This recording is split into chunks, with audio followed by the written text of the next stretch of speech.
Hi, everybody. Welcome back to episode 2 of our kind of 7-part Phasmophobia mini-series here.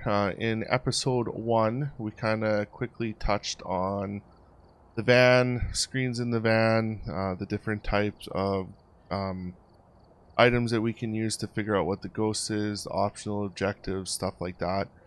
In episode 2, we're going to kind of look at the different ghosts.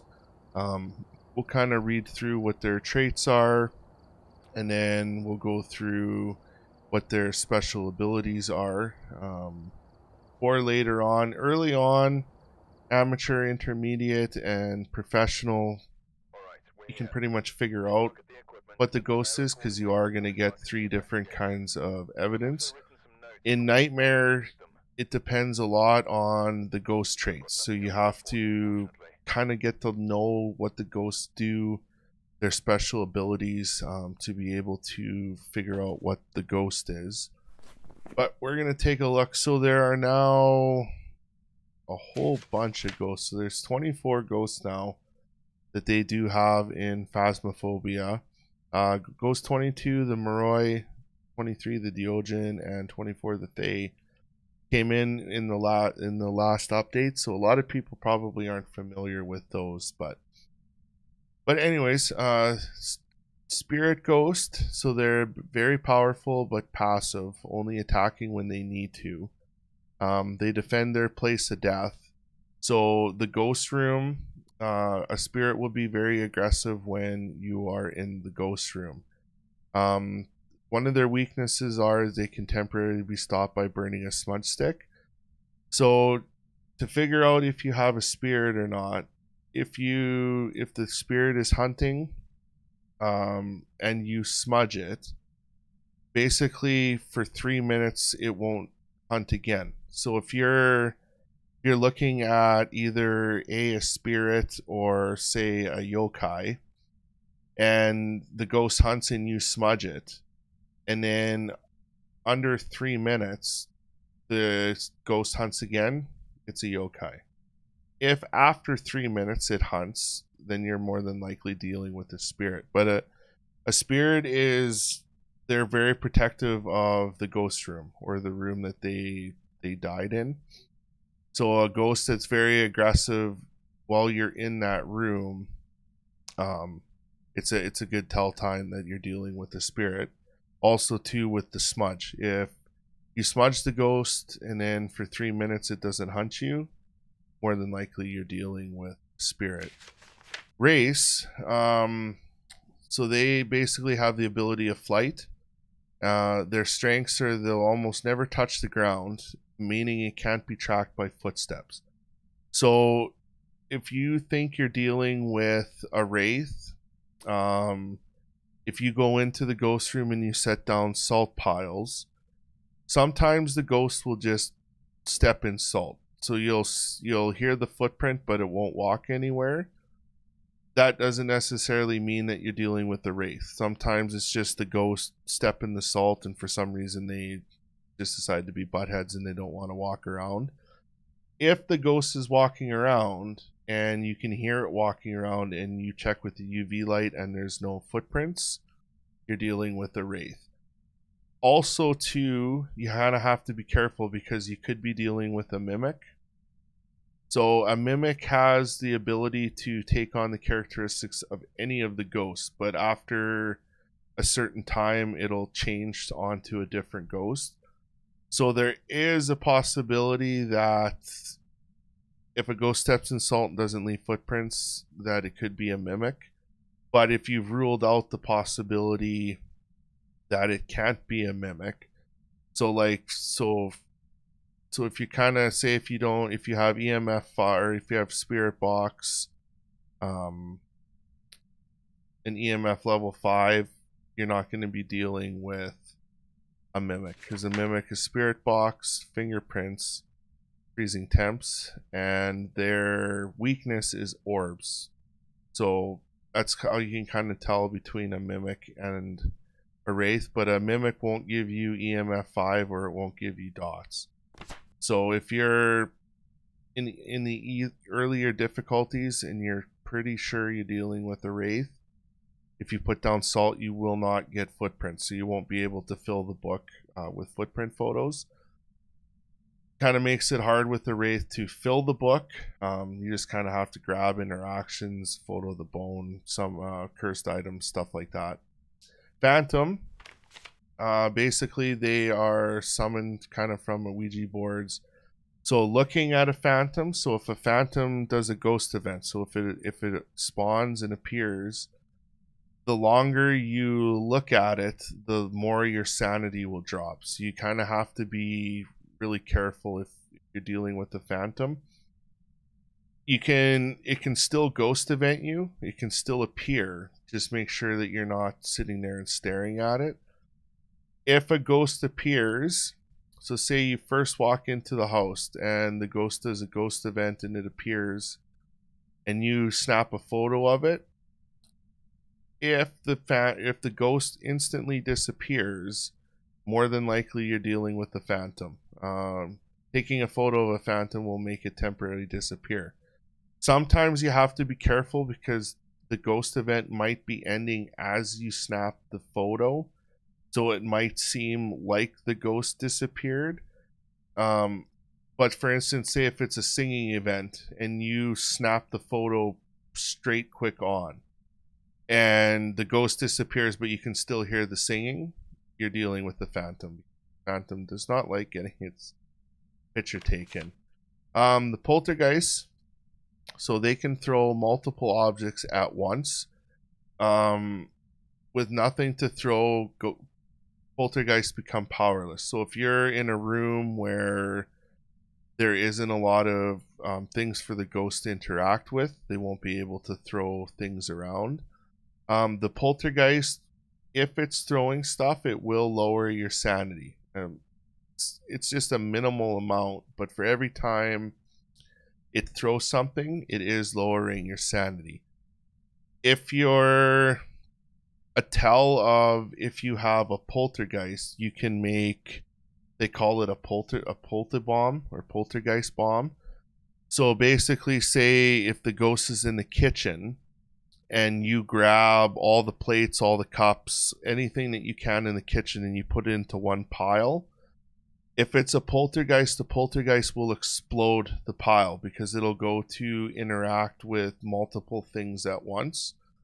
So if you have everything in a pile and you're standing there and all of a sudden you see the pile explode and there's plates and cups everywhere, that's the tell of the poltergeist.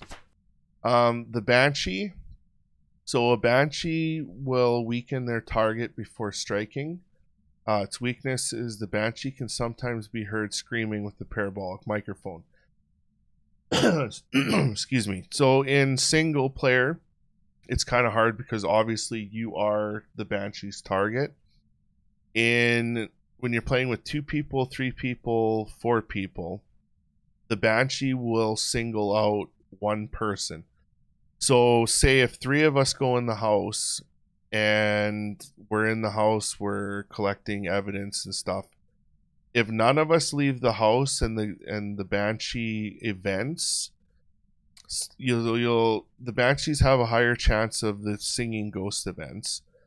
But if say 2 or 3 times the ghost appears, it does a ghost event, the Banshee's target, their sanity will lower faster than everybody else's. So if the 3 of you are in the house and it does a couple ghost event, you walk out to the van and you notice that one of those people's sanity is lower than the other 2, that's the Banshee's target.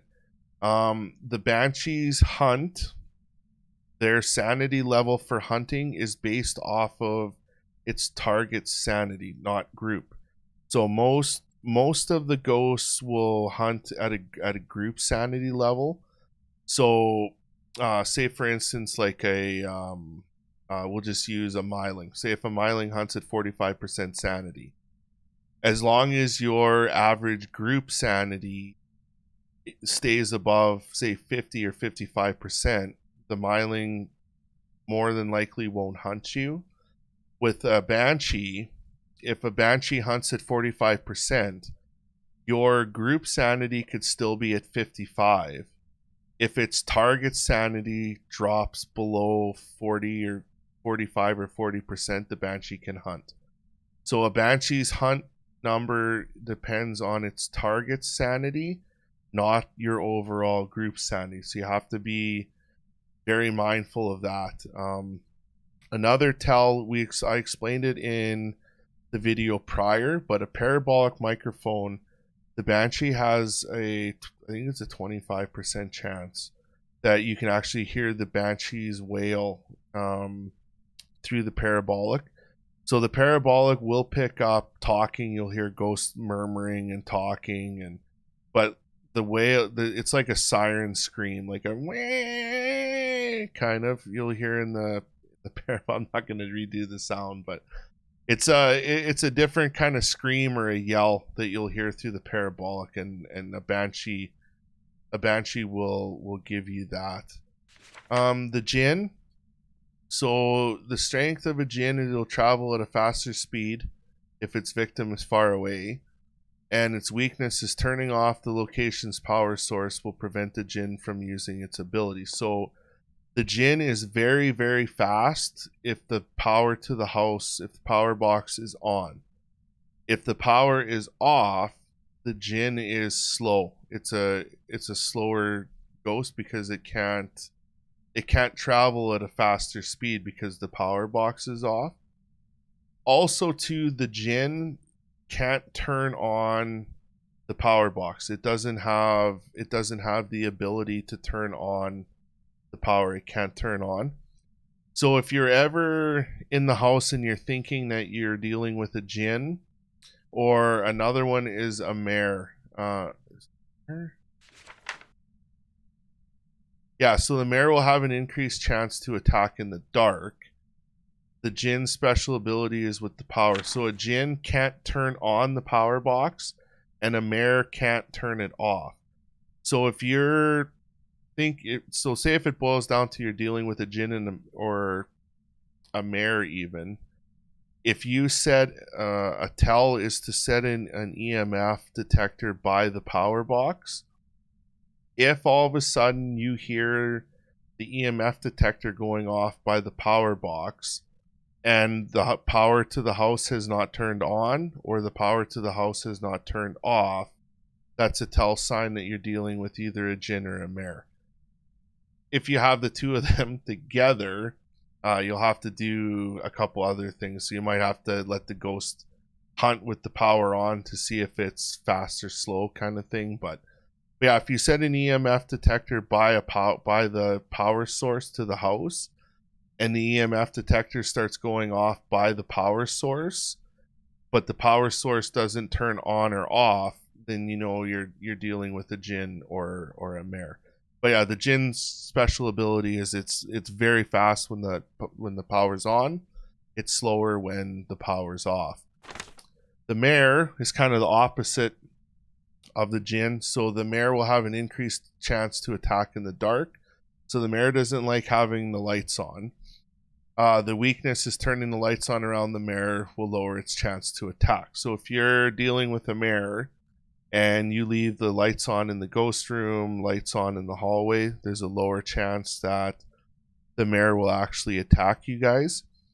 One thing you can do, and they actually increased it a little bit in the last update, is if you to have a mare and you flick a light switch, if you turn the light switch on, the mare's special ability can turn the light switch off. It's a low chance, but all you have to do is say, you're like, okay, well, I'm pretty sure this is a mare. If you kind of stand in the ghost room and flick the light switch off and on, off and on, off and on, there is a chance that the mare will actually turn the light switch off. So if you instantly turn it on and then it gets shut off right away, that's the mare's special ability, is for them to be able to turn off light switches like that on you. The revenants, basically their speed can be deceiving as they are slow while dormant. However, as soon as they hunt, they can move incredibly fast. So the revenants are one of the faster ghosts in the game. A revenant will travel at a significant faster speed when hunting their prey. So when a revenant has line of sight on you, they are very fast. They will cover the distance of a room within a second to get to you. The revenant's weakness is hiding from a revenant will cause it to move very slowly. So if you think you're dealing with a revenant, you can kind of hide and wait for it to hunt.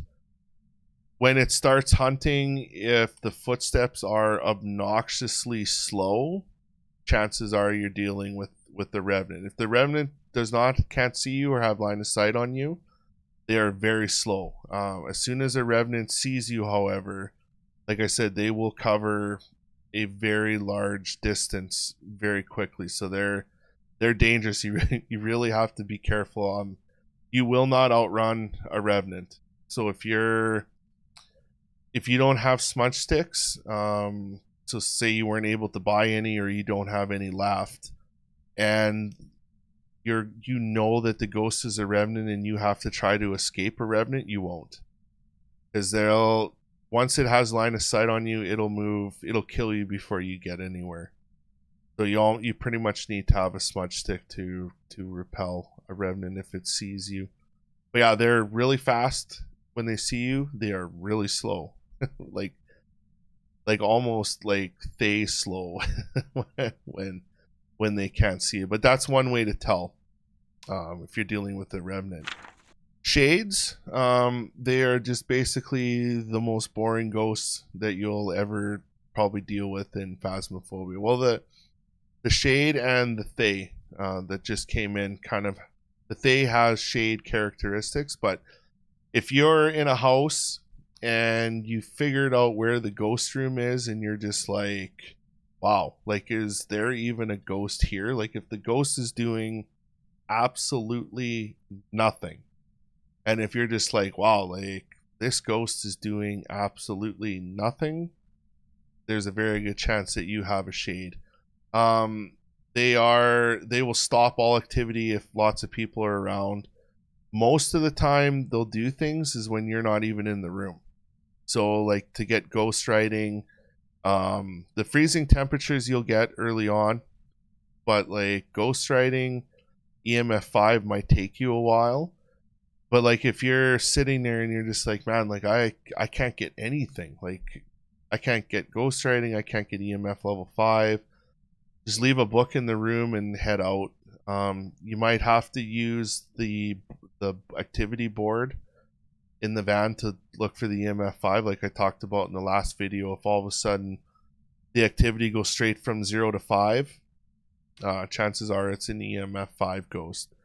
So that's one way to tell. But yeah, like if you're in the house and you're just like, man, like did they forget to load a ghost in? There's a good chance that you're dealing with the Shade. And the nice thing too with the Shade is they will not enter a hunt if there are multiple people nearby, and they hunt at the lowest sanity in the game. They're between 20 and 25% sanity. So like if you have no crucifixes down and your overall sanity for the group is at like 30% and it still hasn't hunted, there's a very good chance that you're dealing with a Shade. Demons, I don't like demons. They're still probably the scariest for me to deal with. They're very aggressive. Demons fear the crucifix. So if you have crucifixes in the room where the demons are, the radius for a crucifix for a demon is 5 meters as opposed to 3 for all the other ghosts.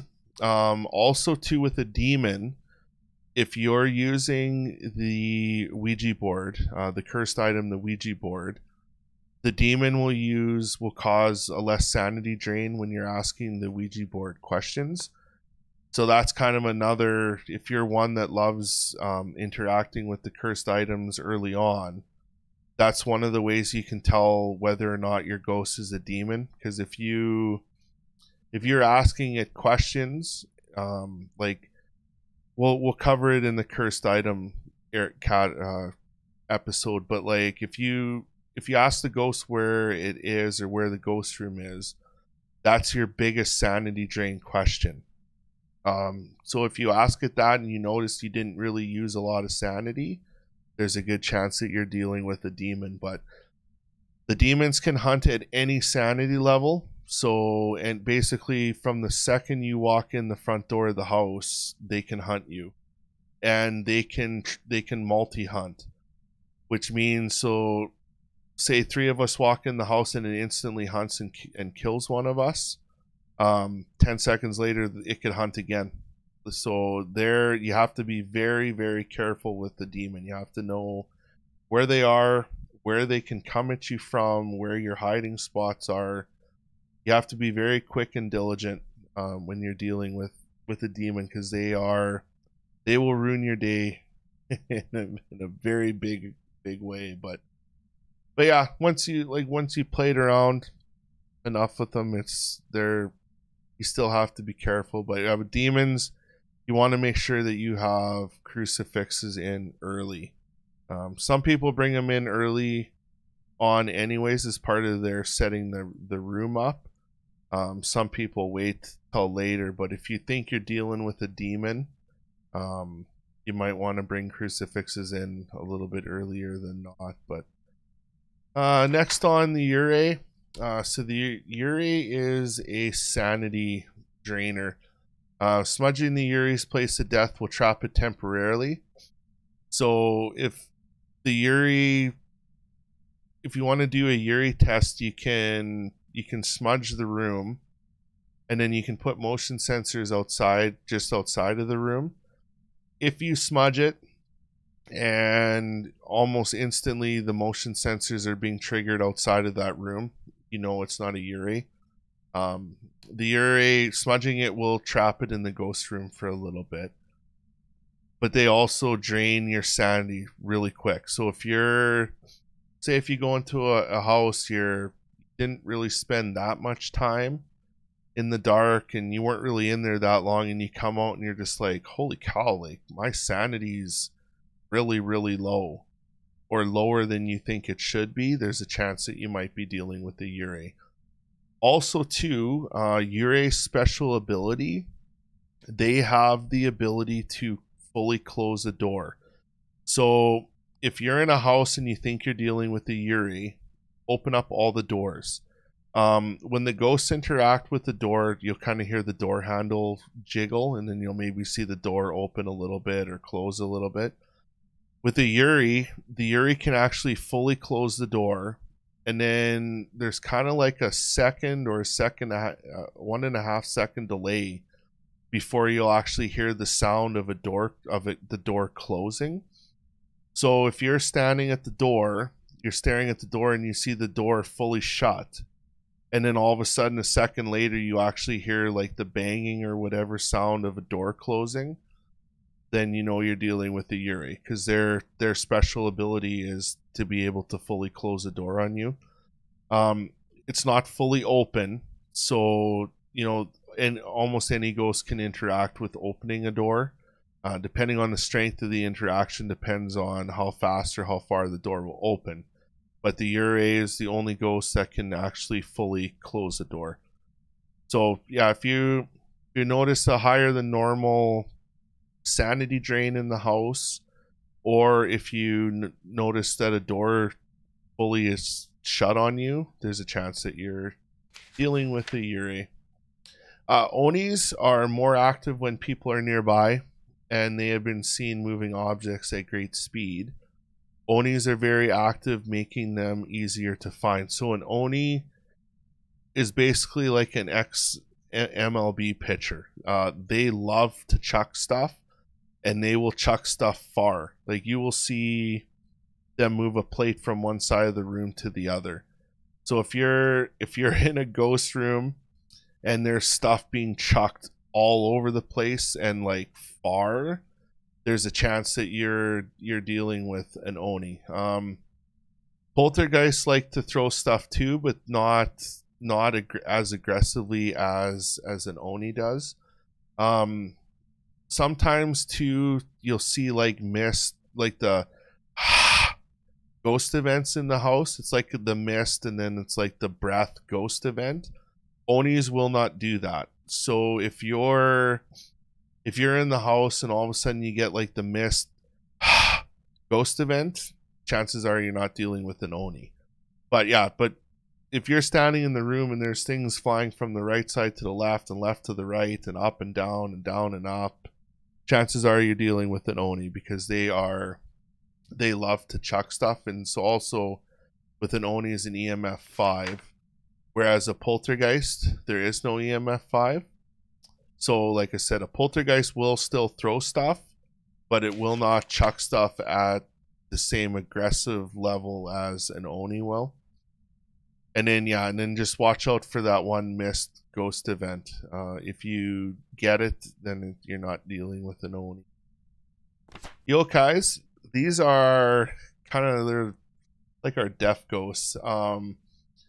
The strength is talking near a yokai will anger it, increasing the chance of attack. So basically, if your yokais hate streamers, if you're dealing with an open mic as a streamer, yokais get very angry at you, because with your mic being active and you talking to chat, doing everything else, you'll actually anger it. You'll anger the yokai into a hunt. The weakness is when hunting, the yokai can only hear voices close to it. So this one's kind of interesting to watch them hunt. So if you're hiding, a yokai will the ghosts will walk around like they're lost. Sometimes the ghosts will have a general idea of where you are. A yokai won't. They're kind of dumb when they start hunting. If all of a sudden, say you're looking at a yokai and you're watching yokai walk around, we use Willow for example. If you can close the 2 glass doors from the living room to the kitchen. If you're in the living room and you can see the yokai walking around in the kitchen, and then all of a sudden you start yelling at the yokai, if the yokai immediately turns and comes straight at you, or the ghost immediately turns to come straight at you, there's a chance that it's a yokai. But yeah, if you're in the room and you're dealing with the yokai, just don't talk much around the ghost. If you're trying to anger it, get it to do things, then by all means go in, talk and yell as much as you want to it, and yeah, you'll anger it enough that it'll want to hunt you. The Hantus, so Hantus love cold climate. So I'm pretty sure Hantus are Canadian, because there isn't too many people that love cold climate. But the lower temperatures allow the Hantu to move at faster speeds. So if your house is cold, so like if the power's been off for a while, if you don't have the power on, a Hantu will move it quickly. If you do have the power on, so when the power's on in the house, it heats the house up, so that'll make it warmer. The Hantu, you can actually loop it. The Hantu will walk slow enough that you can actually loop it around like a kitchen counter, a couch. If you're in one of the maps where there's a vehicle in the garage that you can actually walk around, the Hantu is slow enough that you'll actually be able to loop the ghost around something without having to use a smudge stick. Or if you get caught in the house and you can't get to a hiding spot, a Hantu is slow enough that you can loop it around something to escape. But that's how you can tell. So if you have a Hantu, just make sure that the power is on. You might try to shut it off on you. The Hantu shuts it off, just go and turn it back on. Just make sure that you keep the house warm, and that hunt should go pretty much in your favor. Gorios, the Gorios will pass through dots. A Goryo will usually only show itself on camera if there is nobody nearby, and they are rarely seen far from their place of death. So Gorios don't really wander. They're not a backpack ghost. You're not going to find them going from one side of the map to the other.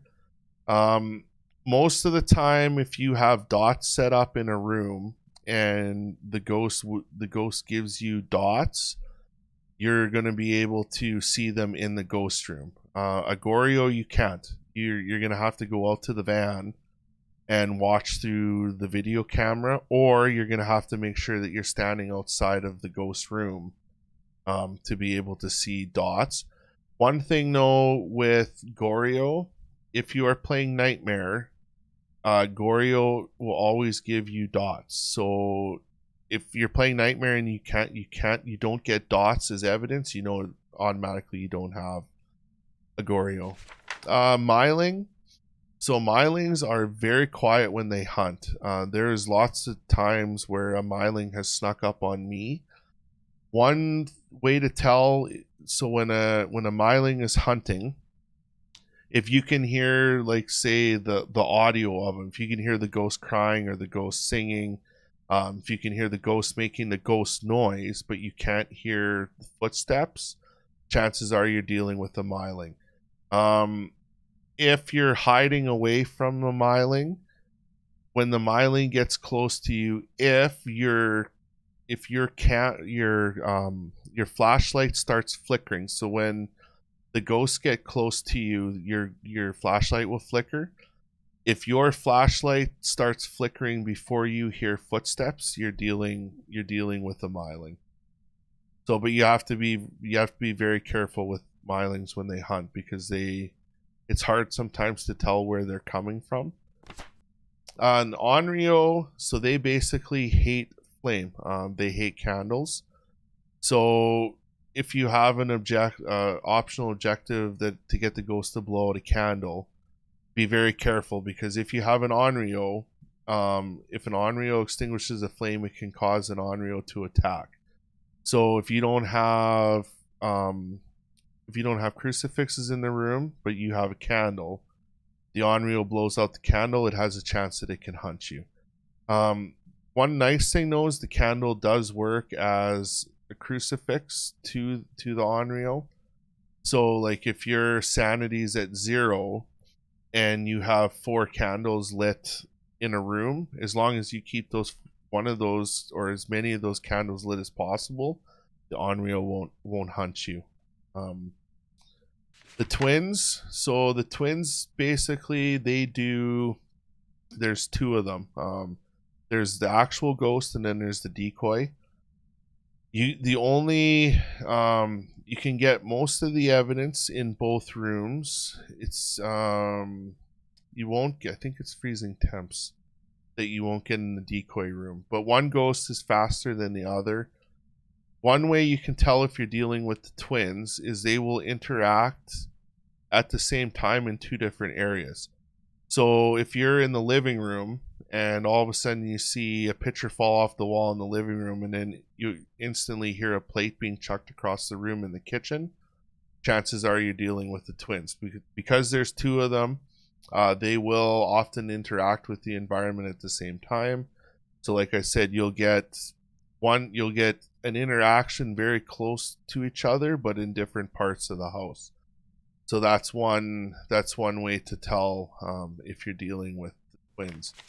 The Raju, you're basically dealing with an electrical demon.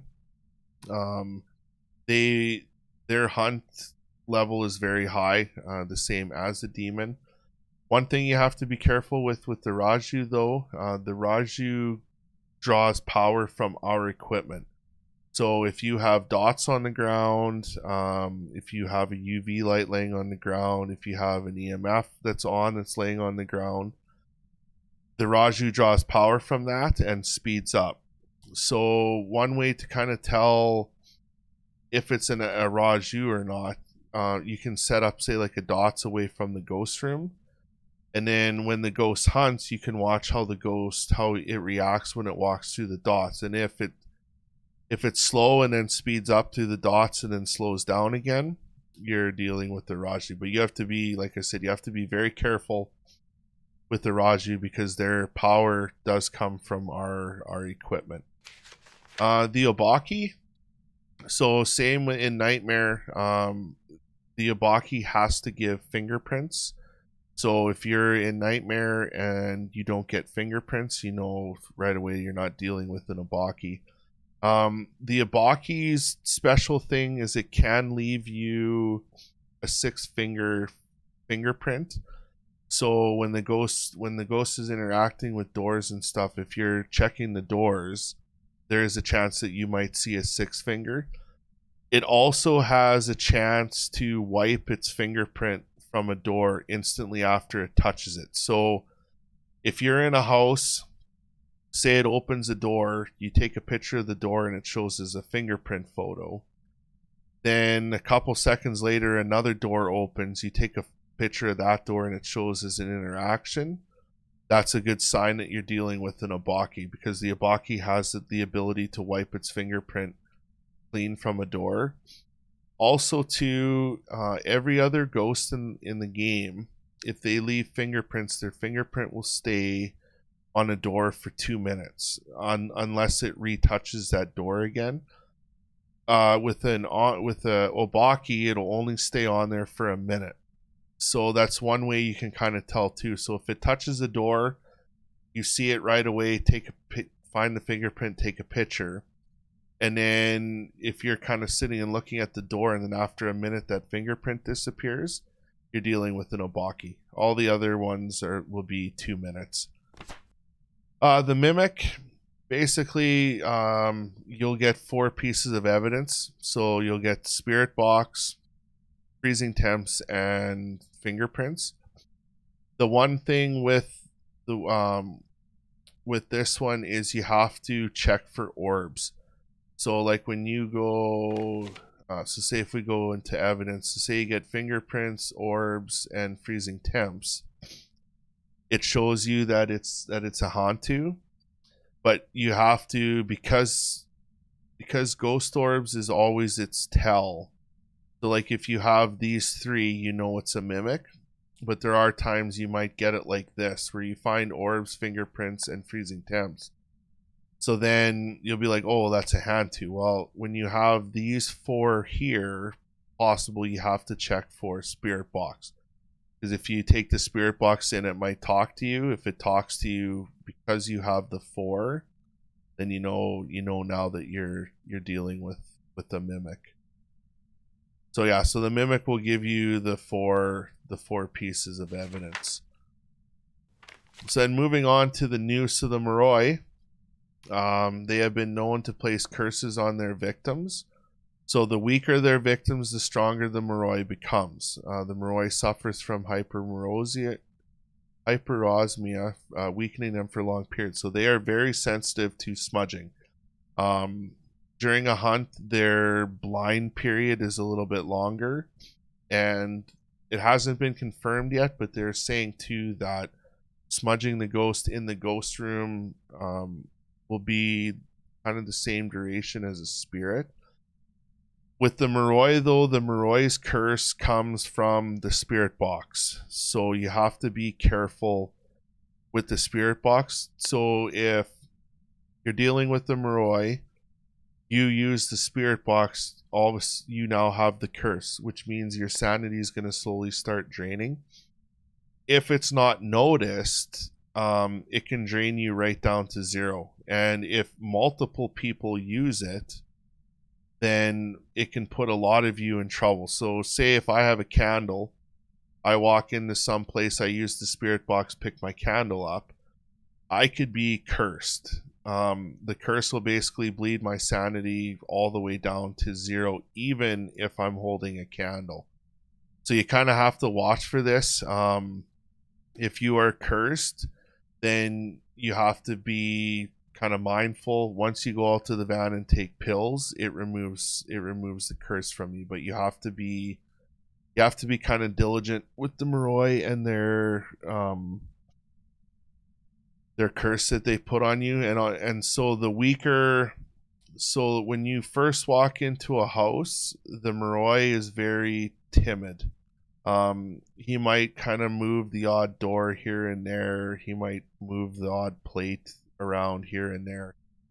As your sanity drops, the Moroi becomes stronger. So as your investigation goes on, the Moroi will come more powerful and powerful. So the Moroi almost starts off like a shade and can end like a demon, or yeah, would be kind of starts as a shade, ends as a demon. So that's one way to tell, because when the Moroi is hunting you, if you're very low sanity, the Moroi could be very fast.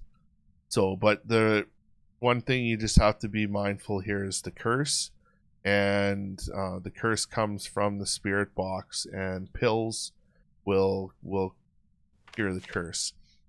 The Diogen. So basically, for all the people that play this game that hate hunts, the Diogen, you can't hide. So no matter if you have a Diogen and you hide in the house, he will come and find you and kill you. You can't hide. You can run from a Diogen, so you basically have to loop it. Once for the Diogen to get to you, it is extremely fast. Like, it is almost Revenant speed. Once it gets within a certain distance of you, it slows right down. So as long as you're careful and cautious as to where you're walking, you'll easily escape a Diogen, because they are super slow. We're not really 100% sure yet if you have to look at it. Some say you do, some say you don't. I always do, just so that I know where it is. I don't like turning my back on a ghost, on any ghost, period. And the Diogen's the same. I like to look at them just so I know where they are and what they're doing.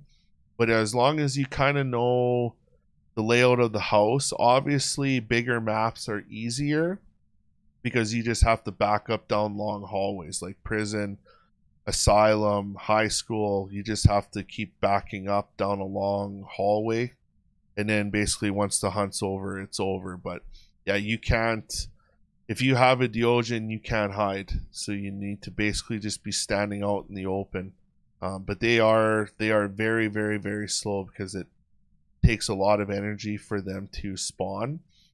So we'll cover looping and all that later on in another episode. But yeah, for those of you that aren't big fans, the Diogen is not going to be the one ghost that you're going to want to see very much. But they are a lot of fun. So then lastly is the Thaye. So upon entering a location, the Thaye will become very active, defensive, and agile. So they're basically almost like a demon, kind of, when you enter the house. They're aggressive. They don't like you there. They're angry that you're there. They're very strong, powerful, and fast right at the beginning.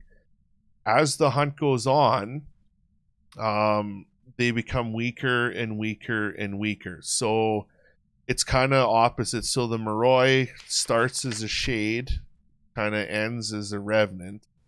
The Thaye kind of starts as a revenant, ends as a shade. So you, as your hunt keeps going on, as your investigation goes on, as your sanity is dropping, basically the longer you're in there, the slower the Thaye is going to be.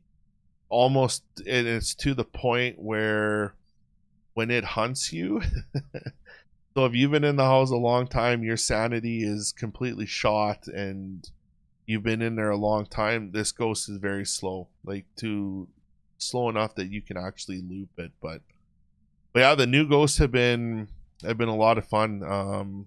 We're, I think, a week or two away from actually having the developers tell us what to expect from the new ghosts. But it's been a lot of fun playing around with them, watching other people play around with them, sharing speculation and feedback back and forth has been really good. But yeah, for those of you that are dealing with Thays, don't worry. Just all you got to do is just make sure the investigation goes long, and they're slow. But the only one you really have to be careful with is the Diogen, because you can't hide. Every other ghost you can hide.